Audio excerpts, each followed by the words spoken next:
So Elijah says to the widow there in the city of Zarephath, I've got a different plan. Because see, her plan was, we're going to take these sticks and build a fire. We're going to take this little bit of flour that I've got, and we're going to make these little cakes with a little bit of oil that I've got left over. We're going to cook that. We're going to sit down. We're going to eat it. And then we're going to starve to death. That was her plan. She had assessed the situation. She determined there was no hope. And Elijah said, I've got another plan.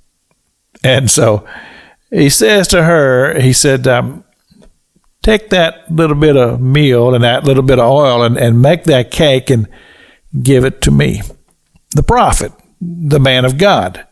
Now, you see, this is a moment of time, that time of decision.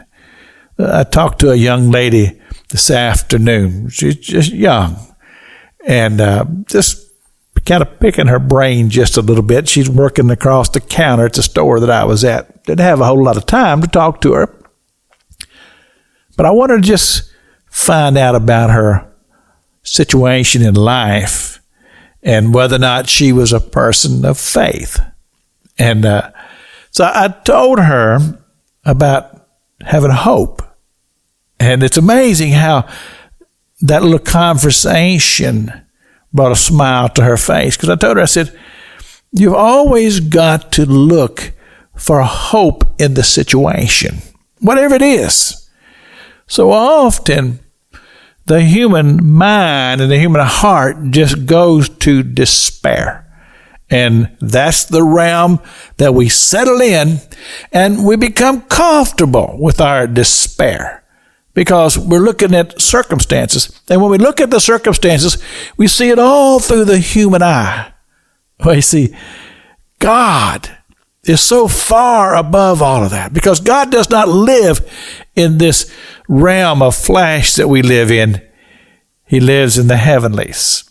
And the possibilities in the heavenlies and the spiritual world is so far greater than anything in the carnal world. So this brings us to a hope. So what Elijah is offering to this woman, instead of her despair and her lack of hope, he's offering her hope. Well, a lot of times when people are confronted with that same situation, they'll choose the natural and they'll hang on to whatever it is they've got because they said, this is all I got, and when this is done, I'm done. But the thing about it is that when you shift your focus from the natural to the spiritual, it opens up a whole new realm of possibilities because you go from the finite carnal world to a spiritual world that is vast and large, and the possibilities are unlimited. But you see,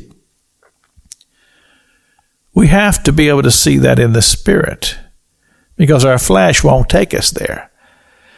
This woman, Jesus talks about this woman in the Gospels. He said, there were a lot of widows in that area of the country at that time.